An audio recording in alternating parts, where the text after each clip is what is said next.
Hi, everyone, and thank you for joining us today for another episode of the Spatial Web AI Podcast.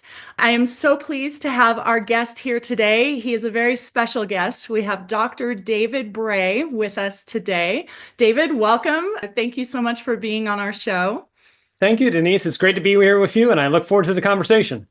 Yeah, well, so I have to tell you, a friend of mine, Brian Hayashi, when I was talking to him last fall about you, he described you as a treasure. He also said that you're like the real life young protagonist in the movie Real Genius, only you have your heart's in the right place.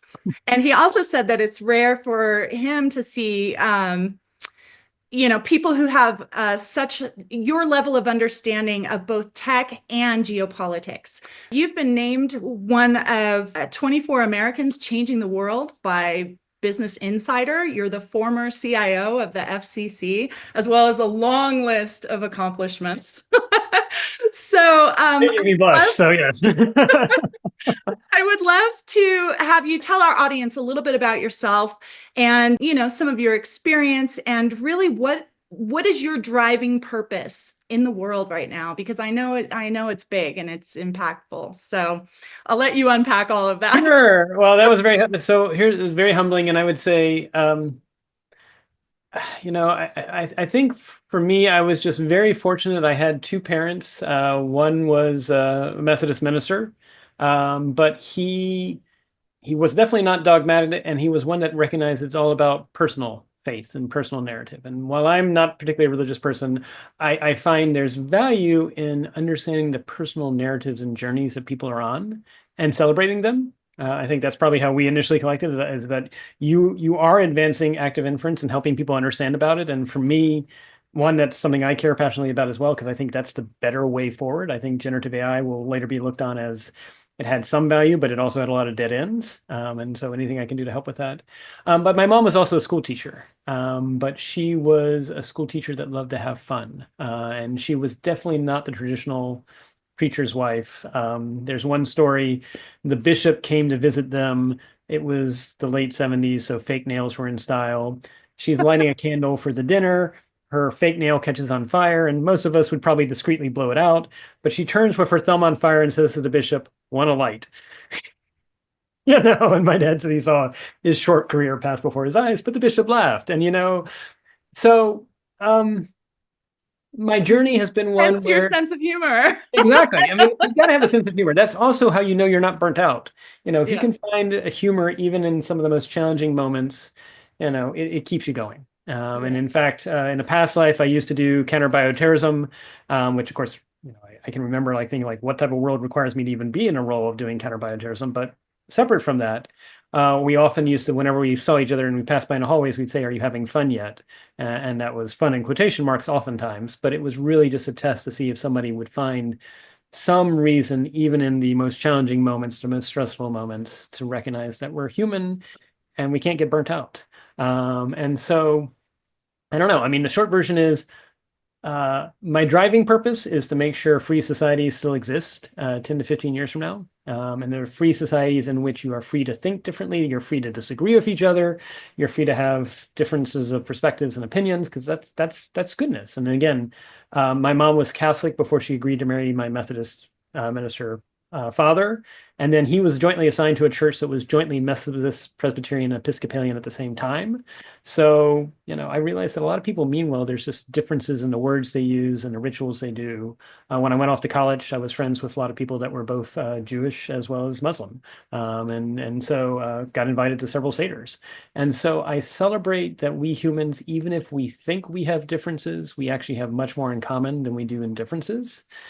But I think we're also in a world right now where we may have built a whole lot of technologies and other systems that currently benefit from accentuating the differences in groups as opposed to similarities in groups.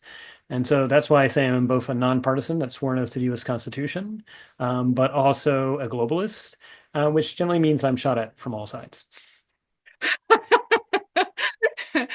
which brings me to a comment you made to me recently about Dorothy Parker's short poem, Neither Bloodied Nor Bowed.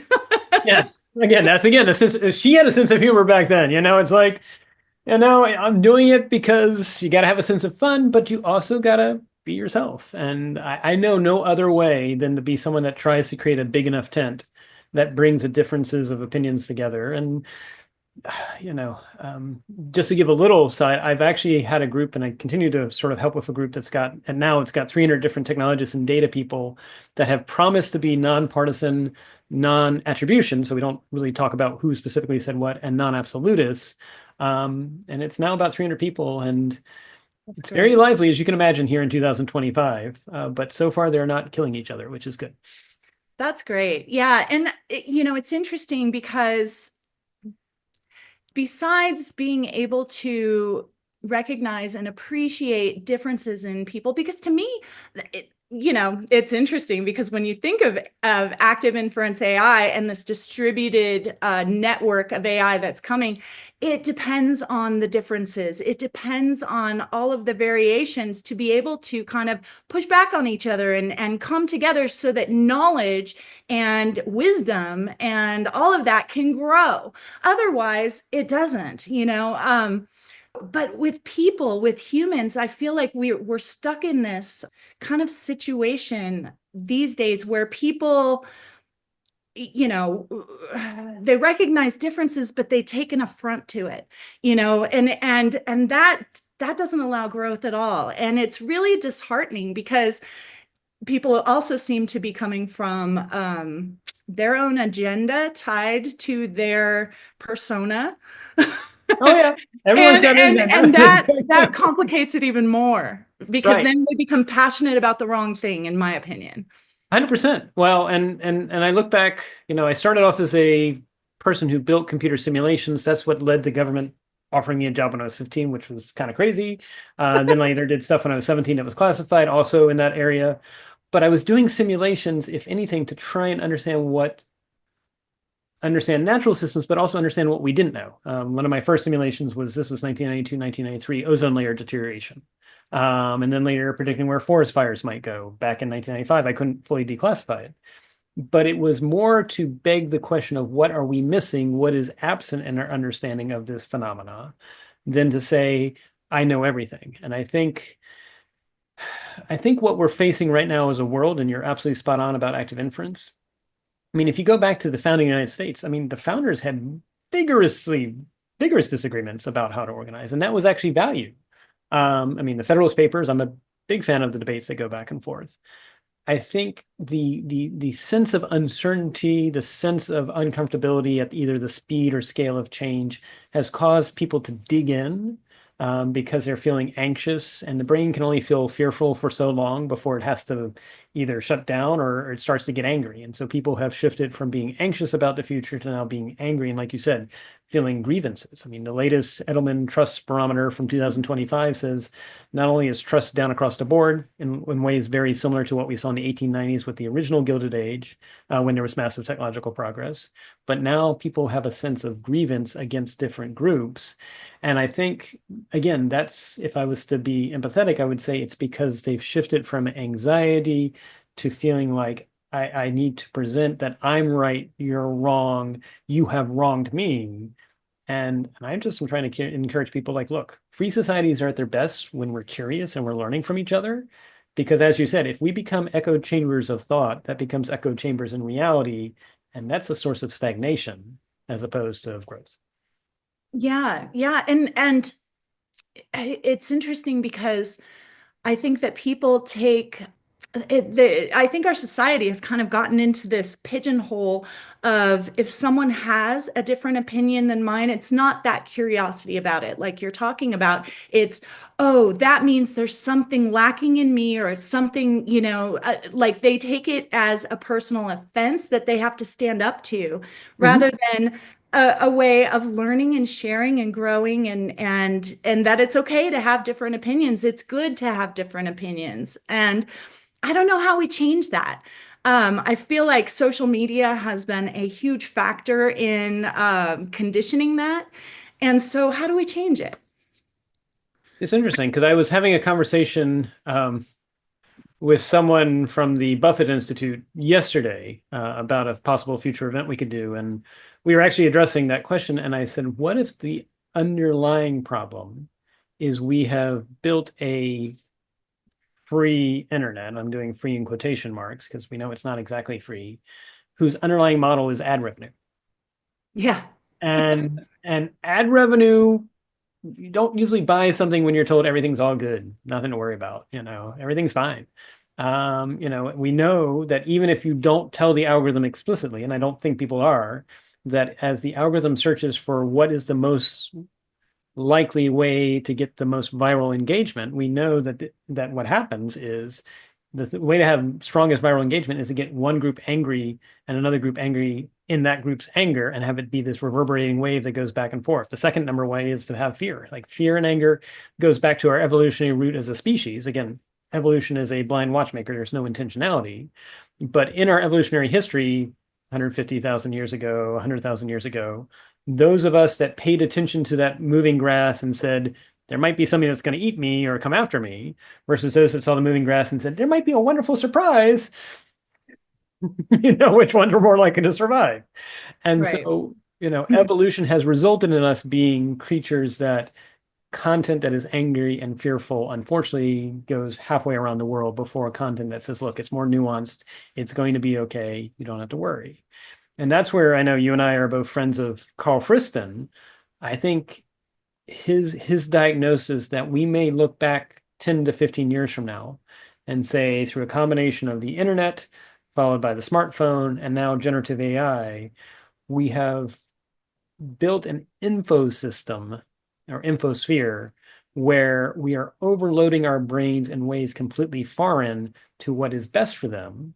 I won't say it's the equivalent of mental carcinogenics, but might be close. Well, we're continually exhausting our brain energy capacity. Like I have moments where like I pick up my phone and it's because it's all engineered to take us down these rabbit holes of attention capture, like I'm trying to check the weather and before I know it, I'm 20 minutes into a bunch of notifications that came in and I'm like, I just wanted the weather. And there are times where I just pick up my phone and I'm like, I just can't. I can't take it. But I think that's actually healthy. Like when on my phone, I turn off all the notifications with the exception of texts and calls. So if you text me or if you call me, I'll get a notification. Everything else, you send me an email, the app says nothing. Like I feel no, because otherwise I know if it showed me a number, I'd be like, I have to check, I have to check. So, but I think, so maybe we're going through as a society, we're going through the same thing we saw with the radio. Like when the radio came out, Marconi, as the inventor of the radio, said that the radio was going to cause world leaders to talk to each other on a daily basis. There'd be peace and understanding because nobody would like ever misunderstand each other. Yeah, I don't think radio achieved that peace. But then later, come 1933, some pundits were saying the radio is going to be the end of Western civilization as we know it. It's going to be the dictator's toolkit. Yeah, I don't think that happened either. And so, if we look back at the history of the internet, smartphones, social media, we had this wave of it's going to lead to truth and understanding. We're going to find everything online and we'll all be enlightened. And then social media will all be goodness. We'll all connect and we'll overcome geographical barriers. And maybe what we forgot was to factor in the fact that humans are humans and we do wonderful things. We do a lot of benign things, including cat photos. And sometimes if things are out to sell us something, they're going to unfortunately play upon some of our more sobering tribal tendencies as opposed to our uplifting whole of humanity tendencies. Yeah, very, very true. So let's shift a little bit over to AI because I know we have a lot of opinions in this space. And saw you for the first time and the last time Mhm. out in Half Moon Bay here in California back in October at the Constellation Connected Enterprise event there. And it was really interesting because a lot of the feedback that I was getting there, and I was there to speak about active inference AI, which is completely different methodology than deep learning, which is all the current AI that we're seeing. And a lot of the feedback that I was getting there was that it was AI, AI fatigue, right? That I guess the year before, which I wasn't at the event the year before, everybody was excited because they knew they had to figure out how to integrate AI, and it was all brand new. And then this year, after having to dig in for a year and realizing that it falls short of performing in the way that they need to actually get the results they want, people were just like, oh, don't talk about it. But yet they know they can't ignore it. And, that was a great opportunity for me because it really opened the door wide for people to be receptive to there's something else coming and it solves all these problems. So when you were there with me, somebody had asked you, what do you think of it? And you're like, I'm bullish. On So, active inference, yes. Let's caveat So generative I AI. would love to have you explain to our audience what is attractive about Active Inference AI to you. What drew you to this? Sure. Well, so first, I would say you're absolutely spot on. I remind people that over the last 2 years, if you're experiencing AI fatigue or specifically generative AI fatigue, that AI has been around in different flavors since the late 1950s. The only reason why we're all talking about it right now is marketing, marketing, marketing. And there's a whole lot of marketing dollars that wants to make you think that this is somehow the next revolution for Silicon Valley. And I think probably where I first got connected with Carl Friston was actually the summer and fall of 2023. And so again, partly when I was hired by government at an early age, it was at the time it was involving expert systems and decision support systems. So I have seen AI waves of excitement and AI winters, and in machine learning, yeah, there's a lot of interesting things. And then now with what's possible with generative AI. And so, but I also did as an undergrad and also as a graduate student, I did evolutionary biology. And so I think what attracts me to active inference is it is not simply throwing data against the wall, massive amounts of data that it's questionable about how did you get that data or not. I often tell people we may be repeating the lessons of Napster circa the early 1990s, where it's unclear how are you respecting intellectual property, how are you respecting equity of the people that may have been artists or musicians or people that created that data. Yeah. And then two, as one who has worked in the policy space, I saw in the 2021 to 2024 a whole lot of AI policy that was attempting to get around the fact that generative AI will probably never really be explainable. The whole nature of neural networks, and I often caution, just because they're called neural networks does not mean it's actually like the human brain. But regardless, neural networks by their nature are not explainable. Yeah, And one of the things that stuck out to me at that event was there was one speaker and she was great. She had a lot of great input, but one of the things she said to the audience is, "You're just gonna have to get used to not knowing." And I just thought, "Oh my gosh." well, that's a very Silicon Valley perspective. And I say that as one who has interacted with them because I see them come to DC every once in a while. I'll give you another. This was before the wave of generative AI, but we had people that came from Silicon Valley and they were on a circa 2014, 2015, 2015 panel. And the Silicon Valley person was telling government, your customers want to be surprised and delighted by how much data you know about them. And they want targeting, targeting, targeting. And I'm like, no, don't think so. No. And so sometimes the Valley is doing really great things, and sometimes I'm like, yeah, that no. And so Yeah. I agree. I think the unknowability, while it's probably true, we don't have explainability for a lot of human phenomenon. The answer is not to get comfortable with the unknowing and unexplainability. The solution is to both improve our machines and human systems to have more explainability, because otherwise we are going to continue on what is already tracked in the Edelman Trust Barometer for 2025. Trust is down across the board, partly because people don't feel like they have agency, but also partly because they don't like how information is both delivered to them and how information about them is used. And so Yeah. I actually see active inference as hopefully turning around that as more companies start to adopt it. Yeah, and I think that's a great point because, I mean, the whole way that active inference works with the free energy principle is to close that gap on uncertainty. but also these agents can report on their level of certainty or uncertainty, right? So you can trust this system. It's something that you can trust. And, I think when it comes to people with fear, right, fear largely comes from uncertainty. It's the unknowing, right? I mean, that's really where fear comes in for people. And so I think that this really does have the potential to, kind of improve on both of those levels. 100%. Well, and I tell people, if you define trust, and the definition I use, if you define trust as the willingness to be vulnerable to the actions of an actor you cannot directly control, then that actor could include an individual, it could include an organization. I mean, we all have elements of our life, but also includes governments, includes militaries, includes civil societies, and includes machines. And so I think that the biggest question is, and I don't fault Silicon Valley, they're focusing on the immediate and they're trying to get MVPs out the door to get return on investment, but they haven't stepped back and said, as I unleash this tool or this algorithm into the global marketplace, is it going to increase or decrease the receptivity of people to want to be vulnerable to the actions of this actor that they cannot directly control? And I think for the most part, we have spent the last 30 years releasing technologies that remove people's sense of agency, and that's not good. And it's again, we saw this the same thing in the 1890s, so it's not like we haven't been here before.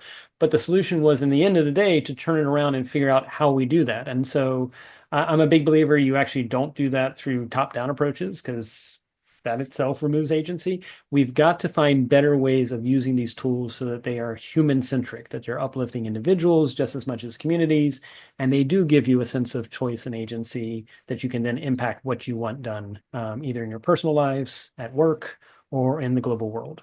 Yeah, and that's honestly one of the things that's most attractive to me about the Spatial Web Protocol, this new protocol layer right on top of the same internet we're talking across right now, but it bakes in this ability to have that. Yeah. Well, and what I would say is what I love about what you're doing. So, after meeting Carl, I got pulled to, I don't normally do Davos because it's usually 100 people in a room meant for 50 people having a conversation that nobody can hear.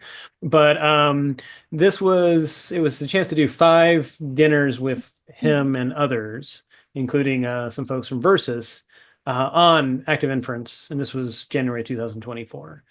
And what was interesting was we were testing the market. I had a hypothesis that the market wasn't ready, but we were trying to see. And we found that for the most part, yes, there are at the time, and I think even to this day, although we'll see now with DeepSeek out there, there's a lot of people doubling down on this idea that if I build a moat based on either my data and or the fact that I require a high degree of GPU, that's somehow going to be a way I will maintain a market benefit. And so active inference in some ways is seriously disruptive for that business model. But now that you see, and again, I have no doubt that a lot of the claims of DeepSeek have been seriously exaggerated for whatever public relations purposes. Yeah. But it may indicate that there will be some investors and backers looking for the next, as opposed to doubling down on the old. And I think what I love about what you're doing is you're making it accessible and educatable in a way that can be reached by people. Because I found even after a 2-hour dinner with about 20 people, and Carl's very eloquent, people were still wanting to learn more. And so this is a space where we got to do a lot of education. Yeah, and that honestly, that's what I've seen for the last 2.5 years. Like I've kind of been watching this tech unfold over the last 7-8 years. And 2.5 years ago, I realized, okay, they're actually doing it. And, it's a couple of years out until it becomes tangible. And I knew that, this is a huge mindset shift. And with that kind of a shift, it takes time to change minds. It takes time to introduce new ideas and new ways of thinking, especially when they kind of fly in the face of the norm. And right now, I mean, you have all these leading giant tech companies. Their entire business model revolves around this centralized approach which Which is is what very unlike the early days of the internet. It is the opposite of how the internet early got started. Right. Yes. exactly, but that's how they have grown to be these giant tech companies, because they do take advantage of the fact that all of the transactions take place under their umbrella, so they own it all of the data, everything. So it's no surprise that they've wrapped their hearts around deep learning, the giant database that has to process all the They queries. know how to Because- monetize that business model. Yes, or they think they do. right. Again, it's worth knowing they haven't made a profit as far as I know. They may have made revenue and they may have made profit off of cloud. But I often, when I brief people right now, I say it's worth knowing these companies, as far as we know, have not made a profit off of generative AI alone. And so every action and every message you see from them might be explained through that lens. Yeah. And so I personally think that because you can't put the genie back in the bottle, right? We know from especially like just this year seeing some of these benchmarks and tests and stuff that Versus has been putting out. I mean, they use 90% less data. They're, 100% accurate. Right. they're they're using a fraction of a model size for training. It's a no-brainer, because this deep learning approach, this giant database with these super powered GPUs, I mean, they're talking about opening up nuclear plants and doing all this stuff to sustain it. It is not sustainable. Yet you have a deep seek, I feel like, is the canary in the coal mine. It's like kind of showing the world this is not sustainable. Even in the deep learning sphere, we're doing it better. Right. Over here, you still have something that blows that away as far as energy efficiency, and then this decentralization, which does what you were talking earlier. It puts the power back in the hands of the people, the agency over your data, over your being able to decide those things and what's done with them in your life. But all of that flies in the face of this model that's Oh, so I think we're going to see a lot of Kodak and blockbuster moments. I think that a lot of these big tech companies, they're going to hold on as tight as they can to that centralized old way of thinking they're untouchable. And then you're going to have people cropping up out of seemingly nowhere, like Verse. right. When they're there, when I think that's the fascinating thing is the US is at its best when there is a healthy tension between the fact that, again, in the United States Constitution, we have freedoms, we have decentralized. I mean, we are highly decentralized. I tell people the United States has more police jurisdictions than the Canadians have police officers. That is how decentralized we are. Um, but that is actually a source of goodness. That's actually how we do checks and balances. That prevents any one person from getting too much power. And we did throw a war. We overthrew a king, so we don't like king-like individuals. But I raise that because there's that tension. Because right now, I think there are those, like you said, that have figured out how to monetize if they do centralized. But we know that centralized path. Oh, it not only does it take away freedom and takes away choice over time, but it also is creating the very trust barriers, the divisions, and everything that we're seeing. I find it absolutely fascinating that the People's Republic of China, which is a centralized autocracy in terms of government, and I realize their businesses may not be as disconnected as we separate our private sector. I think DeepSeek was a very well planned psychological operation to undercut, in some respects, the US companies. Now they're doing it because here's what I would say is geopolitically, if generative AI requires massive amounts of data, time, compute, and money to sustain itself, it may very well be that private companies by themselves will not get to any source of profitability with generative AI, whereas autocratic nations that prop up their companies and everything like that will. So that's where I think we actually need to step back and say, look, if we really care about free societies and we care about what that is, what we need to do is actually push for decentralized approaches that are privacy preserving, that still give people choices. And I'm not going to say the specific methods, although I think active inference is one of those. We may discover others. Yeah. And what we want to do is of course, because we don't want this to be bankrolled by the government long term, you can't have this be, a continuous source, because that's not necessarily goodness. I think the business model is, instead of you making money off of people using your platform, it is much like Red Hat, where Red Hat helps with Linux, but they don't control Linux. They make money off the consulting of how to use that. And Yeah. again, the challenge is for VCs, it's hard to figure out how do you do a VC scalable market off of consulting. But that might be what we need for a future in which we do have freedom and we are allowed to disagree. And ultimately, I know people talk about agentic AI, and I always cringe because when they say the word agentic AI, they don't really mean agents. They mean Right. things tethered back to the central mothership for the most part. And I'm like, not agentic. That's not Yeah. agentic. But this would actually allow us to have a future in which we each have 100, if not more, agents doing different things on our behalf. And Yeah. I actually raised this back in 2015 when I was visiting Taiwan and comparing Taiwan's 24 million people to China's 1.2 billion people at the time. I said, do we need to have almost a digital golden rule, which is do unto others as they give their consent and permission to have done unto them? And I think that only becomes real when we can have agents where we can have the confidence those agents are actually working for us versus some centralized mothership. Yeah, totally agree with that. That's why, to me, it makes so much sense when you combine the power of the spatial web protocol, the hyperspace transaction protocol, where now transactions are at every touch point in this digital twinning of digital representation of all the physical things, so that the programmed context can be there, the programmed permissions can be there. They're in the hands of the user rather than just a blanket consent to the giant company Right. that you need And to you can use, bound it. You can say, you like, when know? I step into my house, I don't want the following things to happen when I'm in the geographical boundaries of my house. Yeah, Well, you can also have restaurant owners that say the moment you walk into the restaurant, you can't have the following actions happen in my restaurant. Or when you walk into an airport, because an airport is a public space, you can also say, look, if you're going to board that plane, you have to give some data to prove who you are. Otherwise, you can't board that plane. And so it allows us to really have choice architectures defined by both geography and time.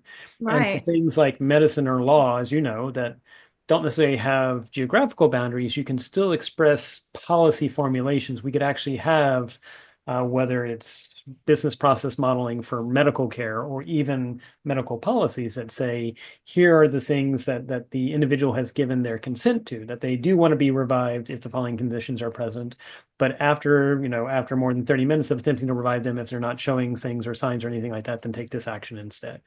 Yeah, and That's all and and possible. being able to set even expirations on your consent and everything, which will be totally possible in this new protocol existence, powered by these individual agents, and there will be kind of a zero knowledge proof environment too, to where you don't have to give a third party any sensitive information. It'll be known Mhm.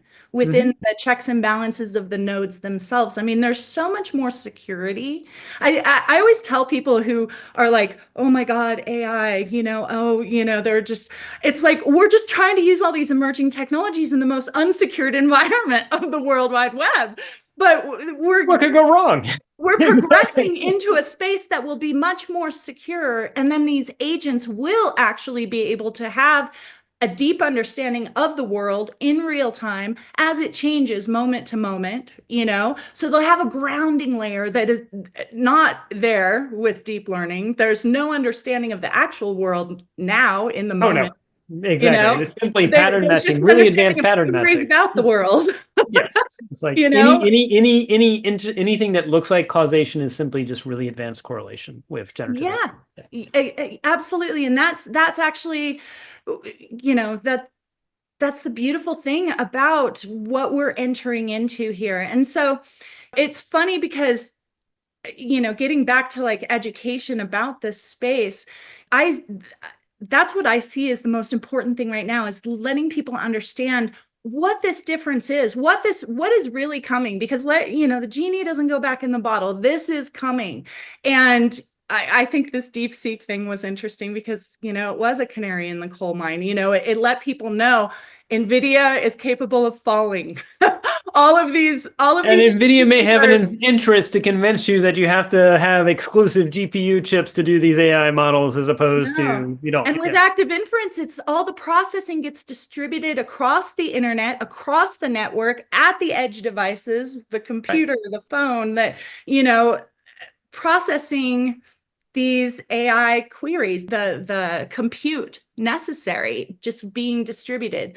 So it's going to be a huge disruption, and it's, to me, I also see it as we are embarking on potentially the most innovative time period ever for mankind, because it's an open source dream. You know, it puts it into the hands of anybody to be able to develop these AIs, and the fact that HSML is a common language that's going to bridge all emerging technologies across the network. It's not just AI, it's everything. The biggest blocker has been lack of interoperability. So, you know, to me, that's what really excites me about the future and what's coming. Is I think that there's going to be innovation in ways that, like, logically we can say, you know, this is going to happen, but we don't know. We Oh, don't well, we know don't what know. that's going to look And like. well, and I think so I clearly I support the same vision you have. I'm also one who has seen, so we mentioned Dorothy Parker, but let's also go to E. Cummings. E. Cummings has a poem where he says, "Oh, humanity, how I love you.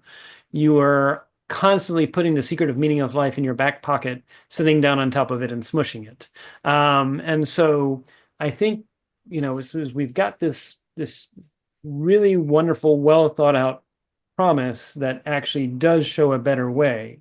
I think that's when I then have to go up to the balcony and say, okay, in the United States, right now we have vested interests that see doubling down. It's odd to think of generative AI as the status quo, but it is the status quo. Doubling down on that is either going to help them get more money and or more power.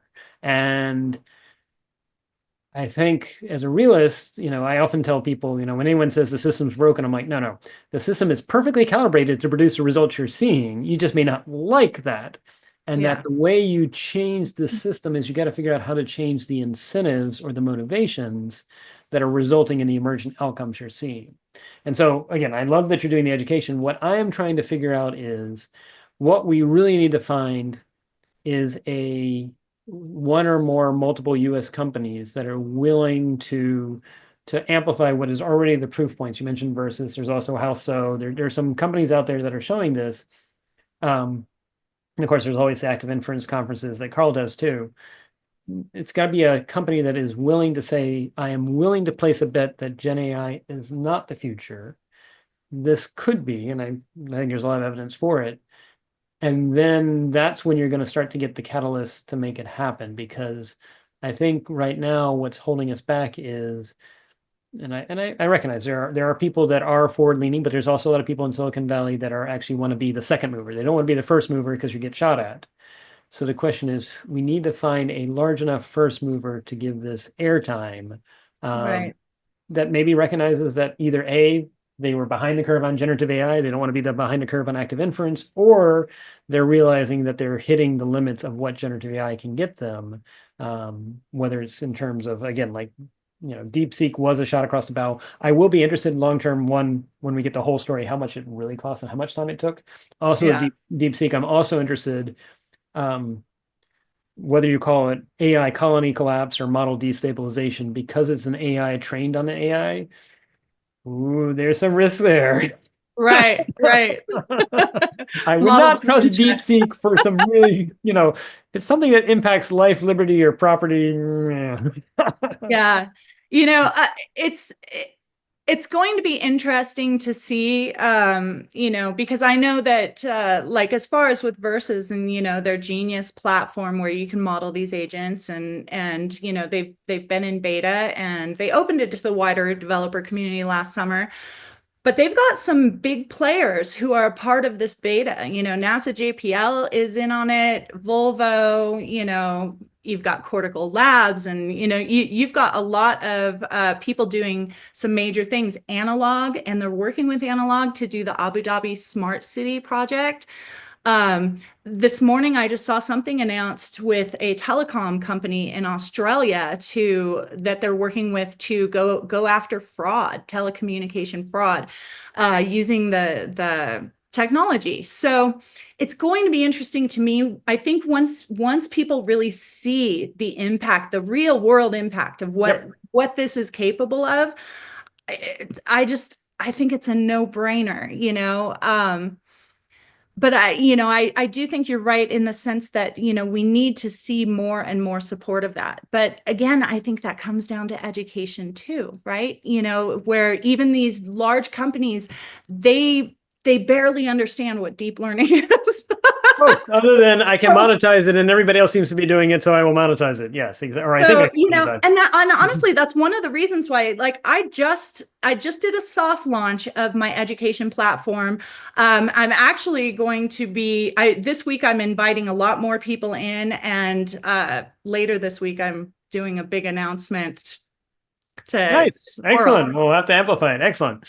Yeah, but I'm offering an executive program. I've created 7 courses, and to me, these courses are the prerequisite knowledge that everybody needs to know to understand what these changes are, what this is capable of doing, and what it means to, individuals or businesses or, anybody who's going to be making decisions based on this technology.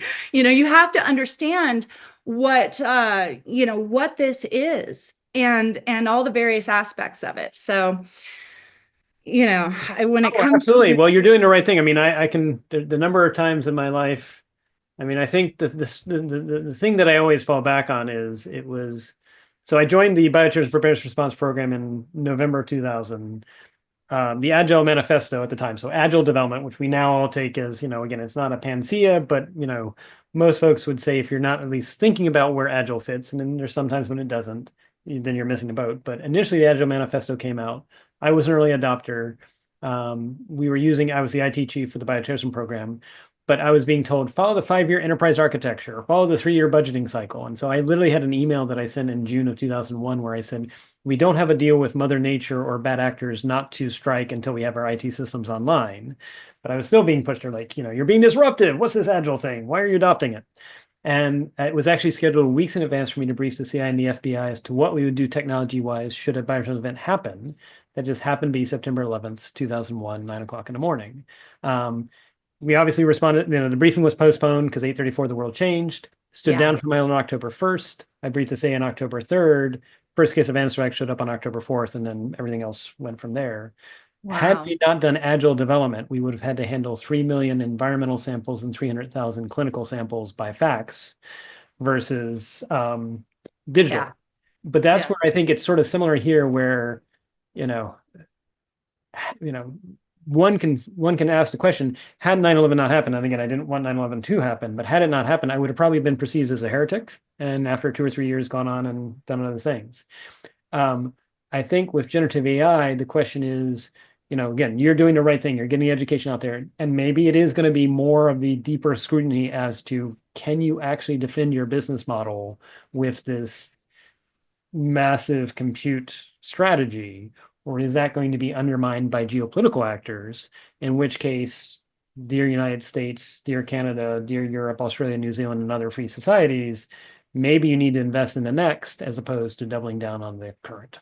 Right. And the next being the self-organizing adaptive intelligence automation. That actually builds cumulatively, uses much less compute, and uses much less energy. Exactly. Yeah, yeah, yeah. Oh gosh. Well, okay, so um let me ask you this then, what do you think that people should be focused on right now in this space? If you're talking about a government, or if you're talking about an enterprise, or even just an average citizen, Yep. where do you think their focus should be as we transition in this space? So I'll do the easiest one first, which is an enterprise, small, mid, or maybe small to mid-size, possibly slightly big enterprise. Talking to friends that are CIOs or CTOs, I mean, they're already underwater, and they're getting bombarded on all sides by hype, by fear, by FUD, fear, uncertainty, and doubt.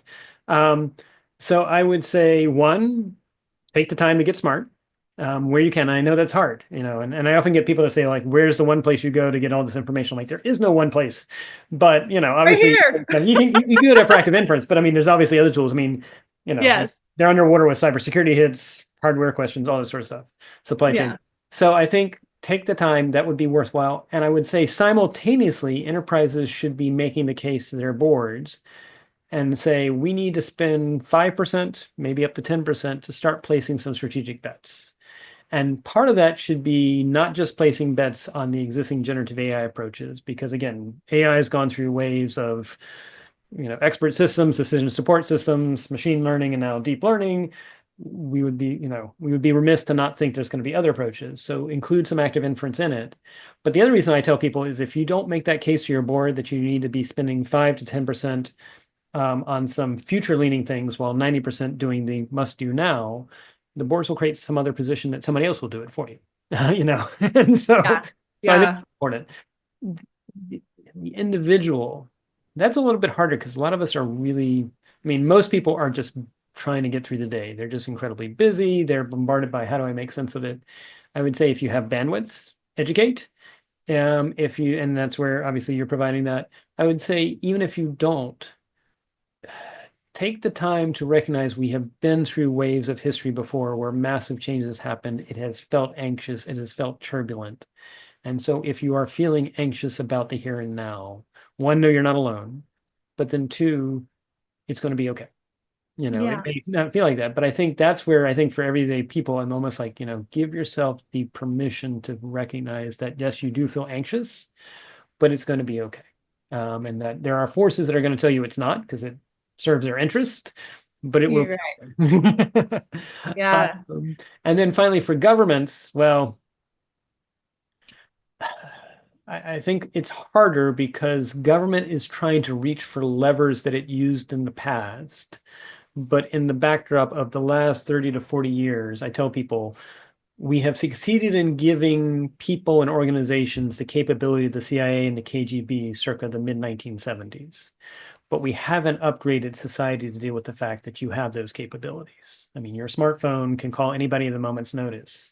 Yeah. You can geolocate yourself, or if you have permission, geolocate others.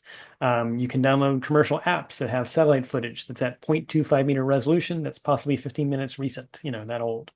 And so I tell them, like, President Carter, President Reagan, Presidents Bush 41 and 43, President Clinton would have loved to have had your smartphone as part of the Situation Room in the White House. And so for governments, you can't use the same levers you did. And so you're going to have to figure out ways to work not just with the private sector, because if you only work with the private sector, they may steer you to dead ends that serve their own financial interest.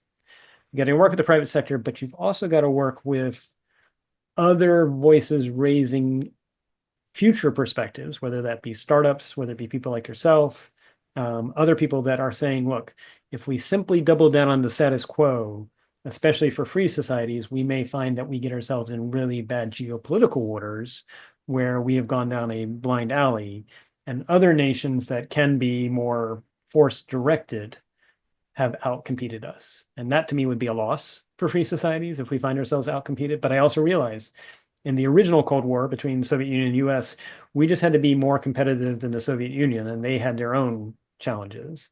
I think there are now state actors and non-state actors that have figured out ways at the moment to be faster in their competitiveness than the US because they're leveraging whatever strengths they have. And again, I'm a globalist at heart, but I do celebrate the United States and free societies.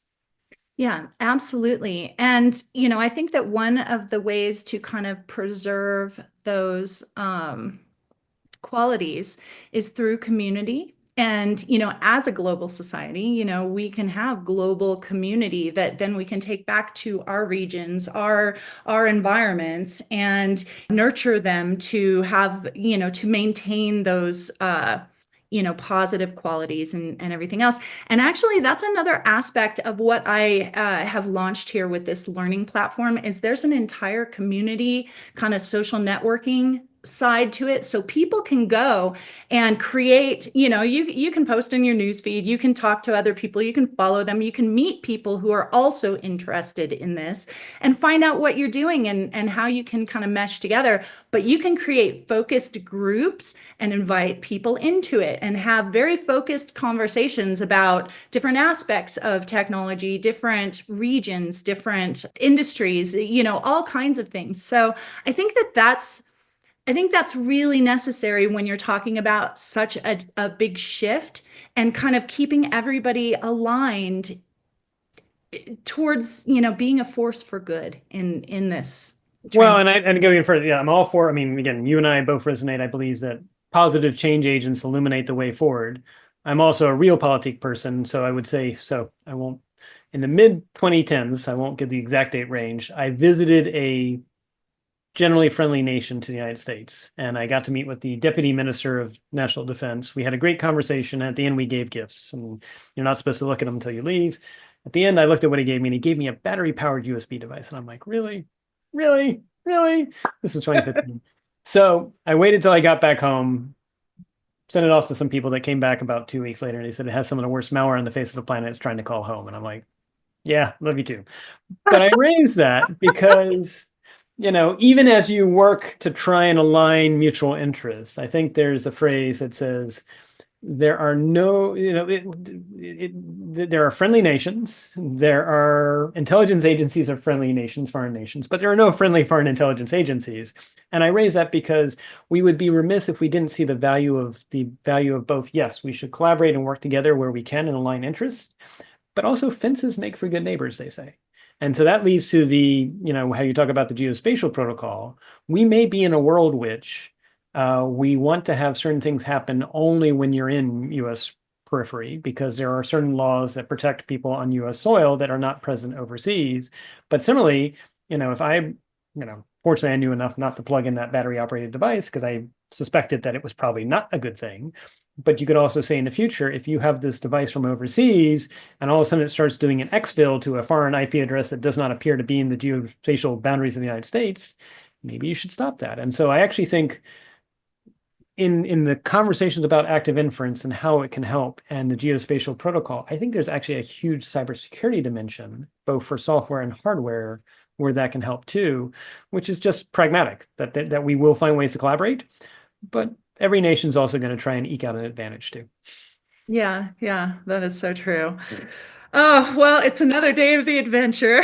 Exactly. And that's all you have. You have to say, welcome, let's see what we can do. And what is it? It's the equivalent of the serenity prayer, which is, give me the courage to change the things I can, the serenity to accept the things I can't, and the wisdom to know the difference. I hope a lot more people lean into the moment just like you. And I want to thank you again, Denise, for everything you're doing, because this is how we build the next. So thank you. Thank you, David. And thank you for, you've shown me an incredible amount of support, and, that means everything to me, and I really appreciate it. And, yeah. Humbled. It's together, it's mutual. So onwards and upwards together. So yes. Do you have any final thoughts you want to leave with everybody with? Or how can people get in touch with you if people So the best way is LinkedIn, but please say you're not a bot, because I get way too many bots for some mysterious reason on LinkedIn. But I would also say, let's give a shout out to our mutual friend, Ray Wong. Yes. Be a Constellation Connected Enterprise this year. It's always great to meet in person. So a shout out to Ray. And again, please be bold, please be brave, and most importantly, please be benevolent in building the future ahead.